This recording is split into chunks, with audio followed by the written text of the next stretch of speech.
वेप, एक ऐसा प्रोडक्ट जिसने आज पूरी जनरेशन को हुक कर लिया है। एक टाइम था जब स्मोकिंग टीनेजर से ज्यादा अडल्ट्स के बीच में फेमस थी, but not anymore. And what if I tell you कि ये सब सिर्फ इस एक कंपनी की वजह से, जिसे स्टैनफोर्ड के उन दो स्टूडेंट्स ने बनाया था जो लोगों को स्मोकिंग से छुटकारा दिलवाना चाहते थे। यस, ये दोनों स्मोकिंग का एडिक्शन खत्म करवाना चाहते थे, बट हुआ कुछ और ही। Vaping is more dangerous than smoking. एक ऐसी गलती जिस वजह से आज एक नई जनरेशन ऑफ स्मोकर्स पैदा हो गई है। हम बात कर रहे हैं एक ऐसी कंपनी की जो फेसबुक, ट्विटर और स्नैपचैट से भी ज्यादा तेजी से ग्रो करी है। एक ऐसी कंपनी जिसने आज वेप को कूल और फेमस प्रोडक्ट बनाया है, और एक ऐसी कंपनी जिसने रातों रात स्टैनफोर्ड के इन दो स्टूडेंट्स को बिलियनियर्स बना दिया था। But at the same time ये कंपनी एक बहुत ही बड़ी गलती थी। Juul. The Juul. $13 billion. $12.8 billion deal. साल था 2004। एडम और जेम्स दोनों ही स्टैनफोर्ड में अपने लेक्चर्स अटेंड कर रहे थे, और सडनली दोनों को स्मोक करने का मन करता है। बट द प्रॉब्लम वाज कि कैंपस में स्मोक करना स्ट्रिक्टली मना था, जिस वजह से स्मोक करने दोनों को ही कैंपस के बाहर जाना पड़ा। एंड वाइल स्मोकिंग दोनों को ही एक चीज क्लिक करती है कि आखिर सिगरेट्स इतनी ज्यादा एडिक्टिव क्यों होती हैं। तभी जेम्स ने दो रीजंस दिए। सबसे पहला तो ऑब्वियसली टोबैको, बट दूसरा रीजन था डिजाइन। सी, एडम और जेम्स दोनों ही डिजाइनिंग स्टूडेंट्स थे, और इसीलिए वो समझ गए कि सिगरेट्स को इंटेंशनली कुछ इस तरह डिजाइन किया जाता है कि वाइल स्मोकिंग वो बंदा रिलैक्स्ड फील करता है। But at the same time Adam और जेम्स ये भी समझ गए थे कि ये जितना एडिक्टिव है उतना ही हार्मफुल भी। और तभी दोनों को एक रेवोल्यूशनरी आइडिया क्लिक करा कि क्यों ना टेक को यूज करके एक ऐसा प्रोडक्ट बनाया जाए जो एग्जैक्टली ट्रेडिशनल सिगरेट्स जैसा ही हो, बट लेस हार्मफुल। एक ऐसा प्रोडक्ट जिससे वो सिगरेट्स को रिप्लेस कर सकें और लोगों की जान बचा पाएं। और अब कैंपस में जाने से पहले एडम और जेम्स के दिमाग में सिर्फ एक ही क्वेश्चन घूम रहा था कि क्या ऐसा प्रोडक्ट बनाना पॉसिबल भी है, और अगर बना भी दिया तो क्या लोग इसके लिए रेडी भी हैं। उस दिन के बाद से ही एडम और जेम्स ने अपने इस बिजनेस पे रिसर्च करना शुरू कर दिया था, और फिर स्टैनफोर्ड से ग्रेजुएट होने के 2 साल बाद दोनों ने अपनी पहली ई सिगरेट लॉन्च करी, प्लूम। ये कोई ट्रेडिशनल सिगरेट नहीं थी, बल्कि ये एक वेप था। और मैं बता दूं कि उस टाइम पे वेप कोई नई चीज नहीं थी, बल्कि चाइनीज मार्केट में काफी सारे वेप्स ऑलरेडी एग्जिस्ट करते थे, बट वो बहुत ही हैवी और डिफिकल्ट टू यूज थे। बट दूसरी साइड पे प्लूम दिखने में बहुत ही सिंपल बट स्टिल एक अलग वेप था। एडम और जेम्स ने अपने मिशन को फर्स्ट प्रायोरिटी रख के ही इस कंपनी को बिल्ड करा था, और इसीलिए इसकी मार्केटिंग भी कुछ इसी तरह हुई कि ये कोई ट्रेडिशनल सिगरेट नहीं बल्कि उसका ऑल्टरनेटिव है। एंड देखने में भी ये प्रोडक्ट काफी कूल और इजी टू यूज लग रहा था। बट अब अगर तुम्हें लग रहा है कि एडम और जेम्स यहाँ पे जीत गए, तो तुम गलत हो, बिकॉज ये कंपनी बुरी तरह से फेल हो गई और ये वेप बिल्कुल भी फेमस नहीं हो पाया। बट ऐसा क्यों? सब कुछ तो सही था ना। So let me tell you why. सबसे पहला रीजन, बैड निकोटीन डिलीवरी। इन वेप्स को सिगरेट से कम हार्मफुल बनाने के लिए इसमें निकोटीन बहुत ही कम था, जिस वजह से वो स्मोकर्स को सेटिस्फाई नहीं कर पा रहा था। और जब स्मोकर सेटिस्फाई नहीं हो रहे थे तो फिर इन वेप्स को यूज करने का कोई मतलब ही नहीं था। और फिर दूसरी प्रॉब्लम थी रिफिलिंग। सी, इन वेप्स में लिक्विड होता है, और इसीलिए जब कंटिन्यूसली कंज्यूम करने के बाद लिक्विड खत्म हो जाता था तो फिर उसे रिफिल करना होता था। एंड ये एक बहुत ही डिफिकल्ट प्रोसेस था, क्योंकि कुछ फॉल्टी प्रॉब्लम्स की वजह से लिक्विड कभी हाथ पे गिर जाता तो कभी कभी उंगली तक जल जाती थी। एंड फिर तीसरा रीजन, ये वेप्स दिखने में जितने इजी टू यूज थे, यूज करने में उतने ही बेकार। इन वेप्स में बहुत सारी प्रॉब्लम्स थी, जिस वजह से कभी कभी तो वेप फट तक जाता था। एंड इन्हीं रीजंस की वजह से प्लूम बुरी तरह से फेल हो गया। बट भले ही कंपनी फेल हो गई हो, पर एडम और जेम्स अच्छे से समझ गए थे कि एक अच्छा प्रोडक्ट कैसे बनाया जा सकता है। और अब ये लोग कुछ ऐसा बनाने वाले थे जिसके लिए लोग रेडी नहीं थे, कुछ ऐसा जिसने आज पूरी जनरेशन को हुक्ड कर लिया है। प्लूम के फेल होने के बाद एडम और जेम्स ने एक बार फिर से इन वेव्स को स्क्रैच से डिजाइन करना शुरू करा, और इस बार काफी सारे नए डिजाइन्स और प्रोटोटाइप्स रेडी करे, बट हर बार किसी न किसी फेलियर से गुजर रहे थे। कभी निकोटीन की दिक्कत तो कभी उससे होल्ड करने की दिक्कत। इस बार एडम और जेम्स छोटी से छोटी चीज पे भी ध्यान दे रहे थे। And then guess what, suddenly दोनों ने एक दिन एक ऐसा प्रोडक्ट डिजाइन कर दिखाया विच वॉज क्रेजी। एंड यहीं से शुरुआत होती है जूल की। Jewel and the Jewel. Joule का वेब जैसा नहीं था, बल्कि ये तो एक पेन ड्राइव की तरह लग रहा था, स्लीक और मिनिमलिज्म सा। इनफैक्ट इस वेब में सिर्फ 2 चीजें थी, पहला पॉड और दूसरा बॉडी, दैट्स इट। और कुछ लोगों का तो ये भी कहना था कि it looked like Apple designed it. जैसे एप्पल हर बार मिनिमलिस्ट से आईफोन डिजाइन करता है, ये भी कुछ वैसा ही था। बस ये फोन नहीं बल्कि एक ई सिगरेट थी। बट सिर्फ डिजाइन ही नहीं बल्कि ये प्रोडक्ट एक्चुअली में काफी अच्छा था। सबसे पहले तो एडम और जेम्स ने अपनी सबसे बड़ी प्रॉब्लम को सॉल्व करा, निकोटीन। इस बार निकोटीन का अमाउंट एक परफेक्ट लेवल पे था। ये वेब सिर्फ कैजुअल स्मोकर्स को ही नहीं बल्कि एडिक्टिव स्मोकर्स को भी सेटिस्फाई कर पा रहे थे। बट ये तो कुछ भी नहीं, इसके बाद आता है एक असली ट्विस्ट। ये वेब्स ट्रेडिशनल सिगरेट्स की तरह बिल्कुल भी टेस्ट नहीं करते थे, बल्कि इनमें फ्लेवर्स थे। सी, ट्रेडिशनल सिगरेट्स में कोई फ्लेवर्स नहीं होते, बल्कि वो प्योर टोबैको होता है, जिस वजह से हमारी थ्रोट कभी कभी बंद तक हो जाती थी।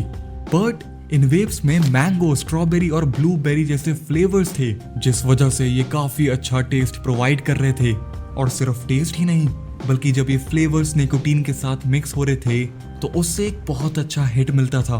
बट एडम और जेम्स जानते थे कि सिर्फ एक अच्छे वेब को डिजाइन करने से कुछ नहीं होगा, बिकॉज सिगरेट इंडस्ट्री सालों से एस्टैब्लिश्ड हो रखी है और फिर उसे ब्रेक करना was not at all easy. बल्कि इस इंडस्ट्री में घुसना मतलब $1 बिलियन कंपनी से डायरेक्ट फाइट लेना था, और इसीलिए अभी भी कुछ अधूरा सा था। एक ऐसा स्टेप जो सब कुछ चुटकियों में बदलने वाला था। एंड मोस्ट इम्पोर्टेंटली, अब एडम और जेम्स ने जैसा सोचा था वैसा तो बिल्कुल नहीं होने वाला था। एडम और जेम्स जानते थे कि इन बड़ी जायंट कंपनी से फाइट लेना बहुत ही महंगा पड़ सकता है।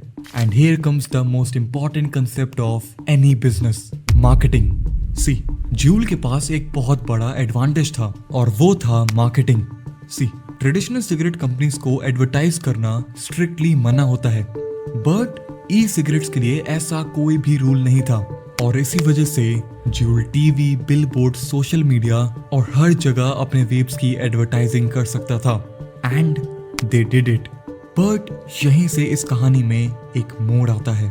सी, फाउंडर्स का गोल डे 1 से क्लियर था कि वो टेक के थ्रू एक ऐसी ई सिगरेट बनाना चाहते थे जो लोगों को ट्रेडिशनल सिगरेट से छुटकारा दिलवा सके। जिसका मतलब क्लियर है कि ये वेब्स उन एडल्ट्स के लिए बने थे जो रेगुलरली स्मोक करते हैं। बट दूसरी साइड पे मार्केटिंग टीम कुछ और ही प्लान कर रही थी, और ऐसा मैं क्यों कह रहा हूँ ये आपको कुछ ही देर में पता चलेगा। मार्केटिंग टीम ने काफी मेहनत करने के बाद अपने एड्स और कैंपेन्स को फाइनली रेडी कर लिया था, और फिर जून 2015 में जूल ने अपना पहला कैंपेन रिलीज करा, vaporised, and it became massive hit. ये कैंपेन हर जगह वायरल हो गया, but at the same time लोग शॉक्ड रह गए थे। बट ऐसा क्यों? So let me show you. ये कैंपेन एक ई सिगरेट की मार्केटिंग कम बल्कि एक कूल टेक प्रोडक्ट की मार्केटिंग ज्यादा लग रही थी। इस कैंपेन में यंग मॉडल्स, कैची कलर्स और फ्लैशी लाइफस्टाइल को सेल करा गया है। एंड हर मॉडल के हाथ में एक चीज कॉमन थी, जूल। और फिर मार्केटिंग टीम ने इसी तरह के मल्टीपल कैंपेन्स रिलीज करे और फिर बड़े से बड़े बिलबोर्ड्स पे अपने वेब्स को डाला। इनफैक्ट जूल के फ्री सैंपल्स तक बांटे, जिस वजह से जूल बहुत ही कम समय में सोशल मीडिया और हर जगह पे ट्रेंड करने लगा। और फिर देखते ही देखते ये वेब्स टीनेजर्स के बीच में एक कूल प्रोडक्ट बन गए।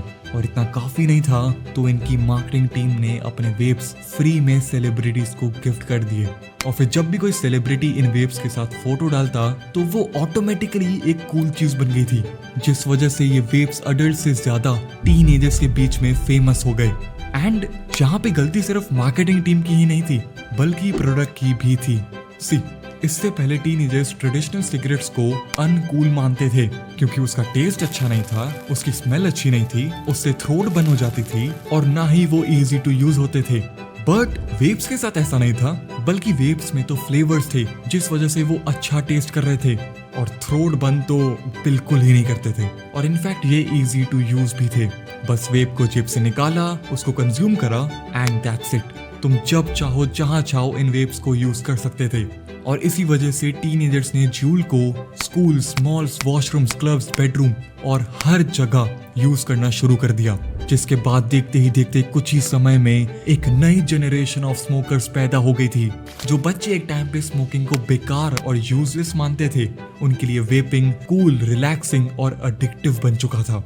And suddenly joule became super successful, literally super successful.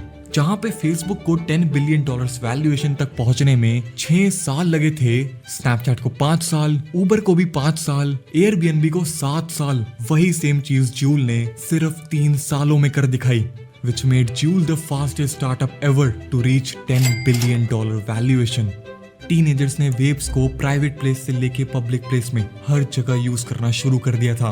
लोग इससे एडिक्ट हो चुके थे और अब वेपिंग एक हैबिट में ट्रांसफॉर्म हो रही थी। बट देखते ही देखते एक के बाद एक बुरी खबर आनी शुरू होती है। कंटिन्यूसली स्मोक करने के बाद टीनेजर्स के लंग्स खराब होने शुरू हो गए। धीरे धीरे सभी लोग हॉस्पिटल में एडमिट होने लगे और कुछ ही सालों में एक एपिडेमिक आ गया। What began as a quit aid has now become a new habit. It can be especially damaging to kids and teens whose brains are still developing. The American Heart Association finds vaping may have long-term impacts on a user's heart and lungs. But a new nicotine battle has just begun.